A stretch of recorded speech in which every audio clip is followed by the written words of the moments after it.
Kau ni mesti Sarah kan? Aku kenal kau ke? Rita banyak cerita pasal kau ke aku.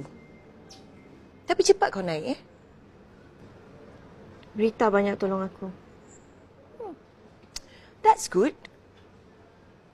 Tapi kau kena hati-hati. Hati-hati. Sarah, kau ni baru lagi dalam dunia gelap ni tau. Aku cuma nak nasihatkan kau, hati-hati. Sebab yelah sekarang ni memang semua orang sukakan kau. Hari ni memang semua orang sayangkan kau. Tapi esok-esok kau tak tahu apa akan jadi.